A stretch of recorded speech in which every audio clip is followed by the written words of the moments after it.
Hi,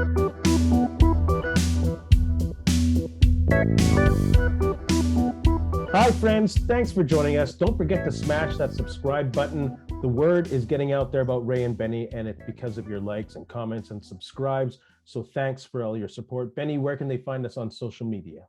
Yeah, you can find us, Ray Benny Sports. We're on Twitter, Facebook, Instagram, and TikTok.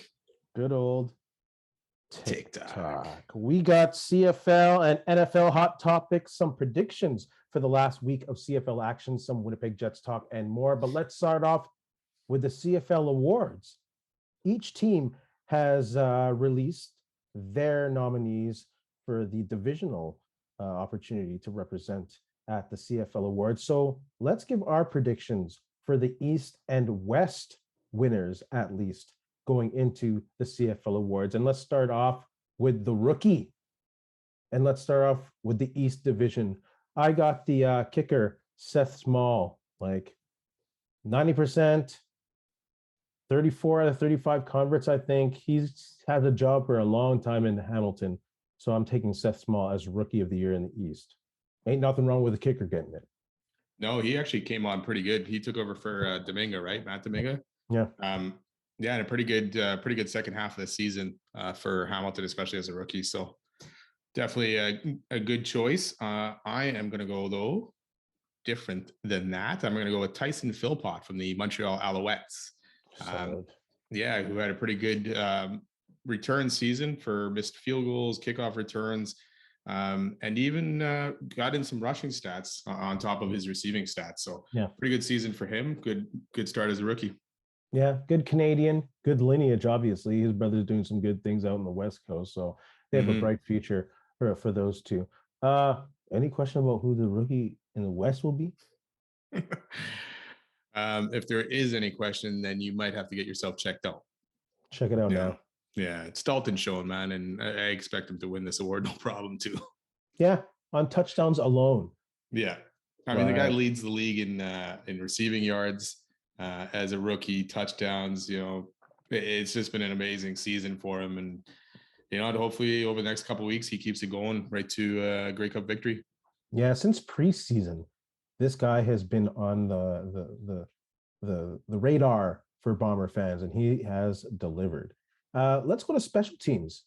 Let's go from West to East Division this time. Who do you got special teams for the West Division?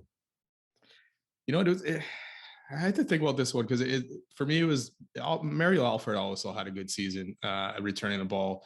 Aaron Grant had a very good season doing it as well. So it was hard for me to pick one of these two guys. I could be a homer and go with Grant. I guess it's not totally a homer because he had a wicked season. You know, I'll give something to Saskatchewan, and I'll give it to Mario Alford. I agree. You're on a squad like that. You're the only other player in the CFL to get a punt. Remember, like 2 weeks ago, we were like, "Oh, he's the only one with a punt return, Aaron Grant." Well, Alford got one now. 2 kickoffs, a field goal miss return for a touchdown. He is the West Division's nominee, I believe, as well. I agree. Let's go to the East Division. But still, shout out to Janarian Grant. Yeah, I mean, it's basically a coin flip between those two, really. So, but yeah, good on Alford. He was a bright spot for Saskatchewan. Even in the games they played the Bombers, he was giving Saskatchewan some great field position. So yeah, good for them. Special teams on the East, I'm going to double dip with Seth Small. He is consistent as a kicker. He's young, and yeah, double dipping. I was kind of surprised that they didn't go with Lawrence Woods there in Hamilton just because of his good return stats that he had this year. But yeah, I guess Seth Small came in and had a pretty good season. He was a big reason for Hamilton winning a bunch of games because they were having trouble scoring TDs. So absolutely. Yeah. I'm going to go with Chandler Worley. I got 2 Montreal Alouettes in here. It's all good. Yeah. So what? Oh, wait. What am I saying? Am I going crazy here? Chandler Worthy, sorry. Never mind. Wow, Montreal Alouettes. Are you on the right screen now, bro? No, geez. Flipping screens. The Jets game is on. We have a lot of things going on right now, kids. I looked at his stats and I saw Toronto there for a second, but that was from last year. And I was like, oh, crap. I'm picking the wrong team. But 2 TDs, 2 kickoffs for touchdowns. 24-yard average on those returns too. So pretty good year from him. That's pretty good field flippage. Yeah. As only I would call it. Let's go to the field flippage. Come on now. Get the terminology right, son. Let's go to O-lineman and go from east to west. I got Brandon Revenberg in Hamilton, the least sacked team in the East, surprisingly, but kind of not surprisingly. So I'll go with him as a cornerstone in Hamilton and him taking the O-line in the East. How about you? Yeah, I'm going same. And it's kind of funny because you think of all the turnovers and stuff that Evans had. You think, oh, their O-line was terrible. Yeah. Right. But Revenberg had a pretty good season, so I'm taking him as well. And how about in the West? Who do you got for the West? Going with good old Stanley Bryant. It looked, playing a little bit injured. He's getting older this year. It looked like he wasn't having the greatest of seasons, but, he kept Claros pretty upright for the most part this season. They had a couple terrible games, really, but yeah, good season for him. I'm going to go with Derek Dennis in Calgary. He's been a great O-lineman for a long time, and I think he'll take it. Calgary led the league in the least amount of sacks with 15, and that was 13 less than the Bombers had at 28.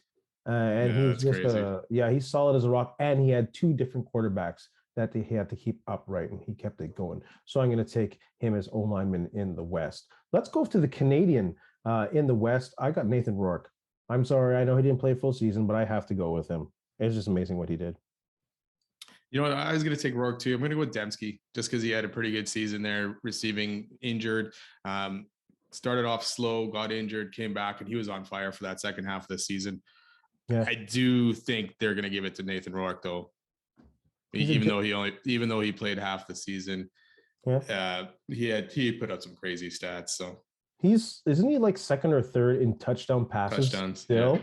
Second, I think. Yeah. Like he's a generational Canadian talent.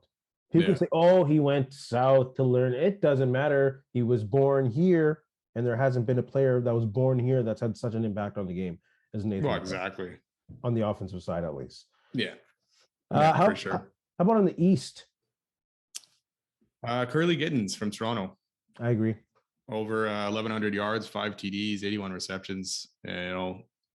Bright spot in that Toronto receiving corps. Yeah, and what do you go to? Did we go to Carleton or University of Ottawa?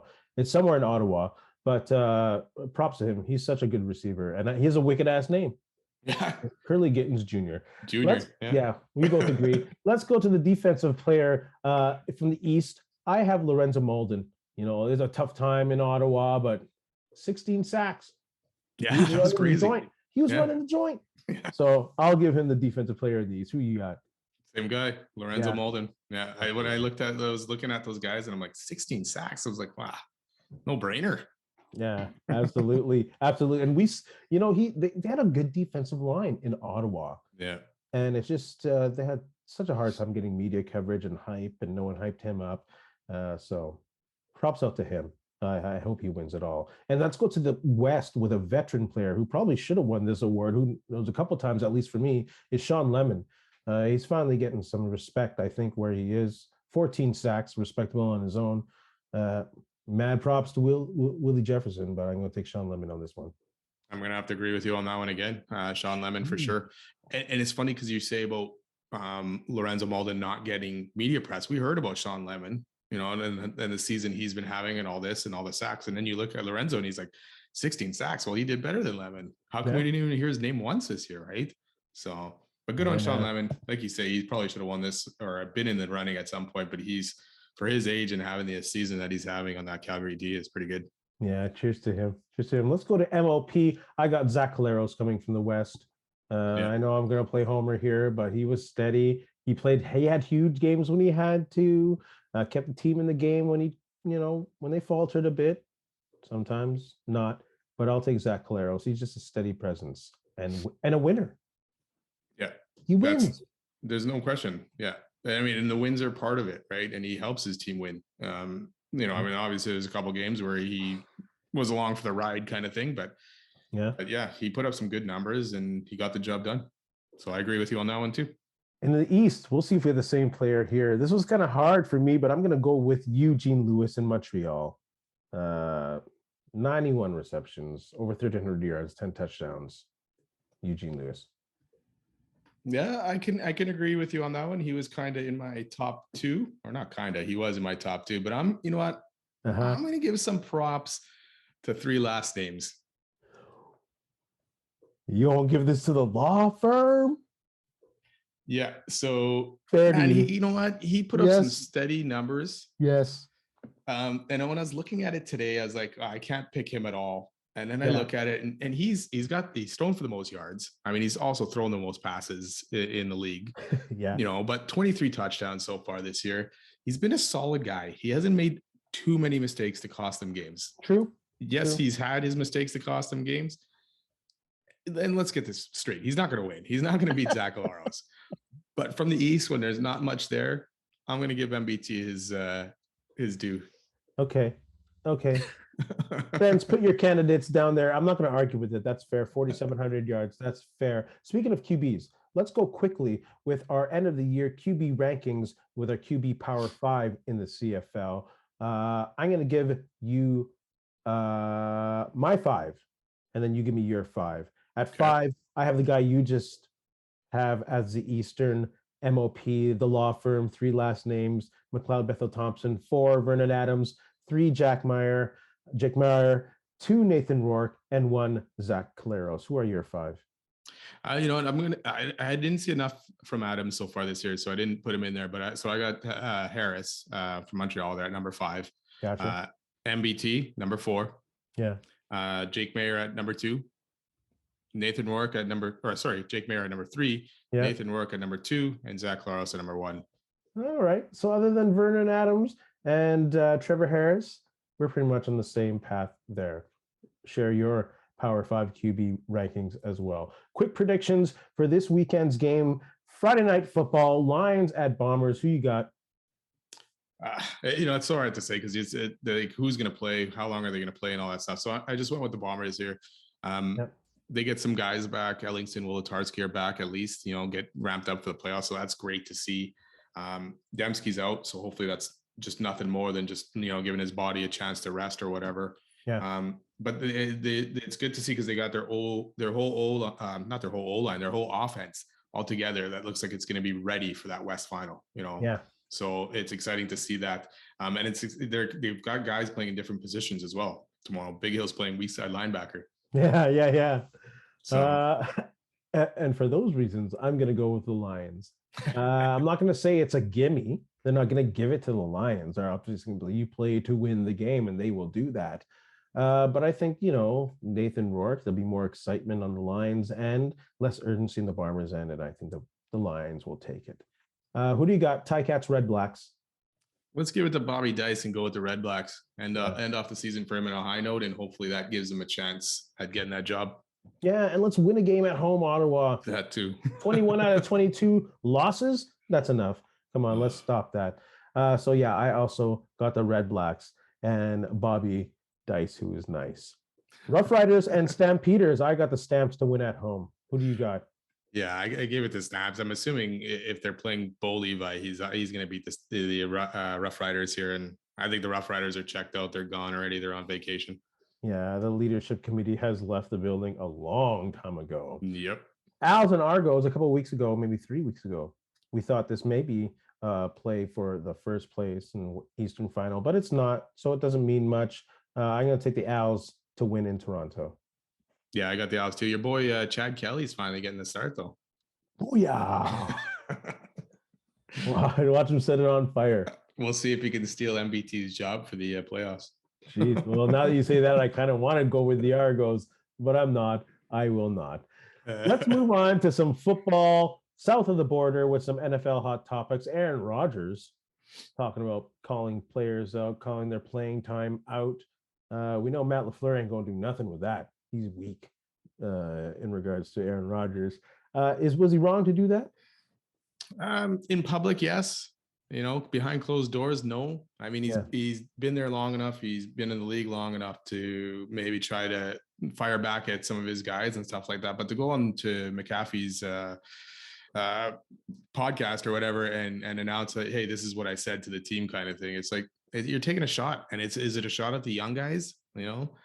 I mean, when Rodgers came into the league, he was drafted later than most people thought. He didn't have the first couple good seasons, even when he came in for relief. So it took him some time, and he got better and better. So for him to crap on the young guys, dude's got to chill out a bit. Yeah, I think he has to do that. And you know why? Because of the weakness I just called on LaFleur. If he's not going to do the job out in public, who is? Because it's coming to that point in Green Bay. Because people aren't playing to the level of Aaron Rodgers on that offense. It's not Aaron Rodgers that's the issue. It's the weapons around him, and they're not getting it done is the issue. So I think it's fine. I mean, as long as he's questioning himself too, because he hasn't been perfect, but he was so used to guys like Devontae Adams, even Jordy Nelson before. Like, it's like they knew each other, what they were doing, right? And he always had at least that one receiver that he could rely on like that. This year he had Randall Cobb, and then now he's hurt. So he doesn't have that connection with someone.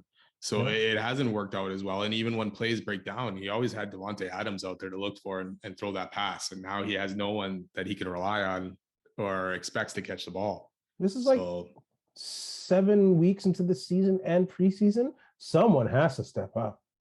Yeah, who though? Come on. Someone has to step up, and they always practice. So, like, I don't know, like, it's a skill level that's missing, clearly. And Aaron Rodgers is like, let's give someone else a chance. And I have no problem with that. But who else are you giving a chance? They've basically played every receiver. No, someone's must be there that he's talking about. Yeah, but that's the thing. Like, I'm wondering who he's talking about as a receiver that's not getting the opportunity, because they pretty much have had every guy on the field. Yeah. So, and unless he's angling for them to make a trade. Yeah, we'll talk about that soon. Let's talk about that now. What are some of the most interesting trade rumors and scenarios out there? And talk about that transition with Aaron Rodgers, because they're pretty much on every end of a wide receiver trade rumor. Yeah. So let's get that out of the way. So which rumors are interesting to you that are out there? Well, like you say, the Packers are on every receiver out there. So there's Brandon Cooks, there's Jerry Jeudy, and even Mike Gesicki. Now they were talking about even for a tight end, to have for Rodgers, and guy from your team, Claypool, as well, right? So one of these guys, are they going to end up in Green Bay? And that'd be an interesting one. But again, at the same time, these guys have to get acclimatized to Rodgers and the way he plays anyway. So that could take time, and we've seen receivers go to different teams midseason and it hasn't really worked out. But the one interesting one to me that I saw, the Giants today traded away Kadarius Toney to the Chiefs. So they're down a receiver, they're hurting. Obviously, they got Golladay and all that stuff. Yeah. But Jerry Jeudy possibly to the Giants, especially if Denver ends up losing this weekend. It opens Denver up to make a few more trades. So Jeudy to the Giants would actually be pretty interesting to me. Now you talk about Claypool. Claypool has to be traded. There's no way he stays in Pittsburgh. They just gave Deontay Johnson the big money, and Pickett's going to be number 2 there. And this guy's going to be a free agent soon. They're not going to pay this guy out, so they got to move him. It's time to go. I'm just talking as a Pittsburgh Steelers fan there on the side. Doesn't matter. Packers, Giants, I don't know. Maybe even Raiders. Raiders have a little bit of cap room. They need another receiver there for Derek Carr. So I don't know. They got to move him.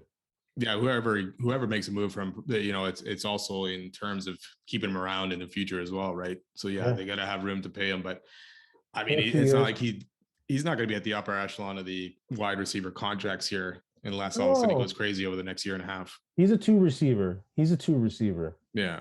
A little better than Sammy Watkins. Yeah. What's your boy Kareem Hunt? Watkins can't stay healthy. Yeah, that's the thing. Like, he's a good running back. Teams need some running backs. Yeah. The rumors I've seen is maybe the Eagles or the Seahawks. Well, Seahawks, they got that guy. It'd probably be more. He'd probably end up playing the same role because Walker is not a receiving back, really. So Hunt would probably end up playing the same role, second fiddle kind of guy. He'd be great in Eagles. Hey? He'd be great in Eagles. Yeah. Mike Sanders is not that guy. He's talented. He'd be a great number 2. Yeah. Sure. But I think Kareem Hunt and him, Kareem Hunt more as a lead back, would be great. Well, Hunt and then Jalen Hurts together would be probably pretty crazy. Oh, that's pretty wicked right there. But I've seen also not rumors, but another bringing up Hunt back to KC. Just come on now. He would do well there, but I don't think they'd ever make that move to bring him back there anyways. No. Is there any other interesting rumors that you see going around there? Interesting. No, I mean, like Bradley Chubb, if he ends up going to say like the Rams or something like that, that could be pretty interesting because it'd be like the Von Miller move from last year, shoring up that defense and helping Aaron Donald open things up for him. Sure. But other than that, it's just guys out there waiting to see what's going to happen, and probably nothing's going to happen. So we got Dalton now that's starting over Winston, which boggles my mind. I have no idea why. Whatever. And Matt Ryan is being benched. There are some QB situations that need fixing. What are your thoughts on QB situations that need fixing? I'm still, like I said, perplexed. I don't know why you wouldn't start a healthy Winston now. But is he even healthy? I've seen stuff where he's not fully healthy yet. Anyways, yeah, he's if he isn't fully healthy, then fine. Yeah. But the coach says he's healthy and he's starting Dalton. Is that just to give confidence in Dalton? Yeah, if that's the case, and Winston's healthy enough to play, you got to play Winston. Yeah, it doesn't make any sense. Winston's still young enough that if he can come in and show you some stuff this year, he'll be better than Dalton. Anyways, you don't want Dalton; it's not going to be around forever. So, yeah. They're still the third-ranked offense in the NFL, by the way. What? Yeah, I don't know. Wow. Any other QB situations that need fixing? Well, like you said, the Indy one, Matt Ryan's done. Indy's been made a mess of their QB situation for the last couple of years, ever since Andrew Luck has gone. So it's been a gong show. He's done. Yeah. They're not playing him anymore. There's no reason to play him anymore. If he gets hurt, they're screwed financially. But he is hurt right now. No, but like if he gets hurt and it progresses into the next season, that's $17 million down the drain. Yeah. So he's done. They're not going to play him. Nick Foles is ready to go. Well, they're going with what's his name, Ellinger. Yeah, I don't know if I'm saying that right. So we'll see Nick how Foles he does. Is a backup. Yeah. Matt Ryan gets to sit in the press box or the suites, just drink some beer and chill out. Yeah. But there's, I mean, half the league right now, QB play has been pretty poor this year. I can say my own team, the Niners and Jimmy G. But I don't even want to talk about that anymore because it's going. The Broncos, they have a team that can win, and it's either the coaching is terrible or the QB is terrible or both together are terrible. But they built a team to compete this year. They have receivers, they have the D, and they meshed Russell Wilson with Nathaniel Hackett, and it hasn't worked at all. Why is all of a sudden Russell Wilson being made out to be like a try-hard weirdo? Like doing like crunches on the plane and talking stupid shit. Why is it all of a sudden he's like that? It's not all of a sudden. It happened. It started almost last year when he was out with the injury and he was doing the huddle before the game, pretending to talk to his guys. There was nobody with him, and it almost took off from there. What is going on? Is he trying I spent 4 hours working on my hamstring in the aisle of the plane, he says, while the rest of his team was sleeping. It's his brand.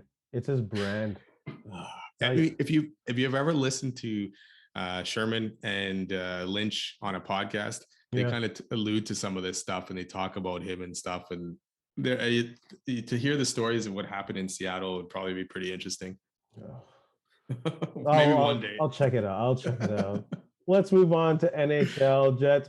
Hey, who are you more concerned about, Tom Brady or Antonio Brown? We're talking about in life or in football? Oh, no.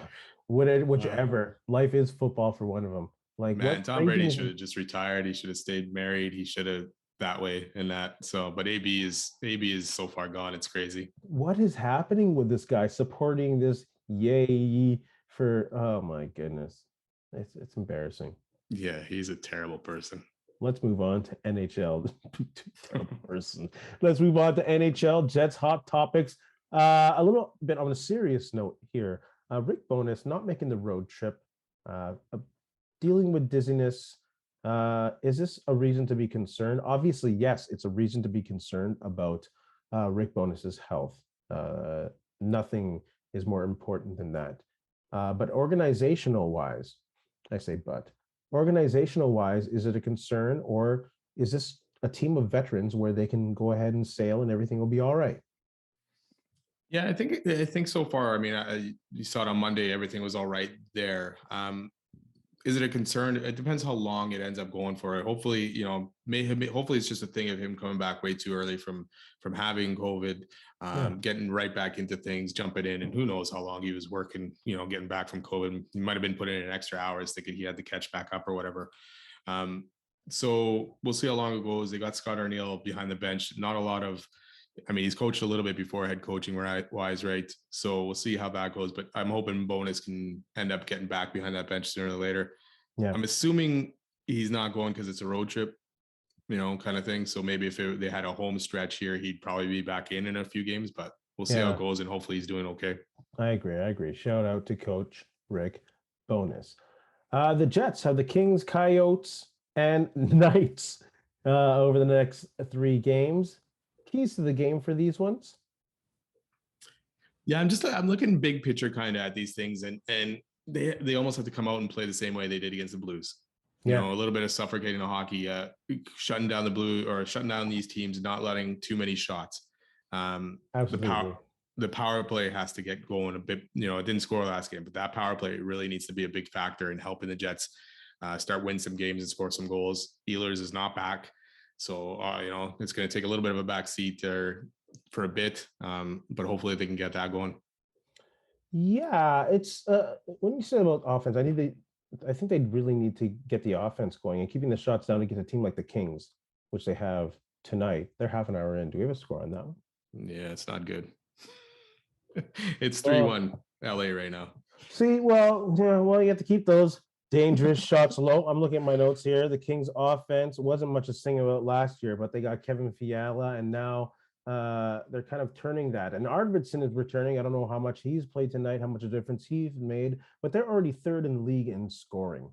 So they really need that strong defensive play, like they did against the St. Louis, is a must against this team. That's the notes I have. So 3-1, I guess. Yeah, can I tell you what the shots are too? Yes, 16-1, and there's still 4 minutes left in the first period. 5 minutes left in the first. In the first. Yeah. 5 minutes left still. So they obviously see, this is the thing with their Jets have been, right? They play one really good game, and we're thinking, okay, they've turned that corner, they're going to do it. And then the next game they go out and play like this. So consistency, that's a factor in these 3 games as well. Will they get it? Probably not right now, right? Yeah. And so go ahead. No, consistency. Finish that thought. I was going to say, and maybe that is a factor with Bonus not always being there behind the bench. True. I know Bonus and Arniel are going to have the same idea, but it's going to come across differently. It's going to be spoken differently, right? So absolutely, that could be a factor here too. And Arniel sees the game differently than Bonus. Yeah. There's no way that he's going to be like, oh, I'm going to coach through the eyes of Bonus. No, he's going to coach as he is behind there. And that's different from what they've been practicing. It might not be totally different, but, slightly different. You talk about Ehlers being injured. I think that might be really an issue against the Knights.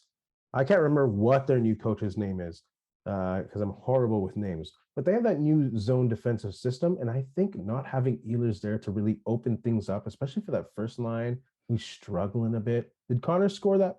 How Connor, did he at least score that goal? No, Shifley, unassisted. Any which way. With not having Ehlers there against the Knights is really going to hurt, especially in the back end of that road trip for offense. Yeah, that's Butch Cassidy. Butch Cassidy, is it? Right? In Vegas now, the old Boston coach. Yeah, not Butch Cassidy. Is that in the Sundance Kid? Yeah, it's like Cassidy something, isn't it? Cassidy, what? It's not Butch? No, it's not Butch. Yeah, it could be. That'd be awesome if it was, eh? That's like natural marketing right there.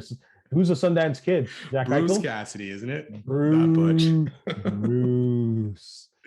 Yes, you mentioning Connor, that's a big thing, man. He's only got 1 goal so far, and that was an empty net goal. Where has he gone?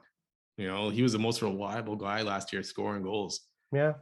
And you know what? Maybe you got to put him back with Dubois, because that's where he was taken off with Dubois. I know him, Shifley, and Wheeler have had really good seasons together and stuff, but last year Connor and Dubois were amazing. Yeah, and hopefully that there is some flexibility within lines there, that maybe the Shifley-Wheeler pairing is a little different because of the locker room chemistry. You know what I mean? Maybe so. Who knows? It's still the early part of the season. Yeah, and until you get Ehlers back in there to see, play a few more games than what they played 2 games together. Maybe that changes things up and it opens things back up again. But it's funny because last year with Maurice, he would have changed lines already if they were struggling like this to score goals, and these guys are sticking with something for a bit. So you talk about good game, bad game. Will they have the Coyotes next in Phoenix in the 5,000 seat arena? did you see the locker room? That's what I'm about to say. The only obstacle in that one might be those bullshit locker rooms, and that's not the trashy organization. I get it. They're going through transition and they might have the best arena vibe in the league if they pull it off right. But in regards to conditions for players, it's like when they had the Raptors at Skydome. It's just no. Yeah, when I saw them setting up that place up in an ice rink, with curtains and stuff like that, I was like, oh boy.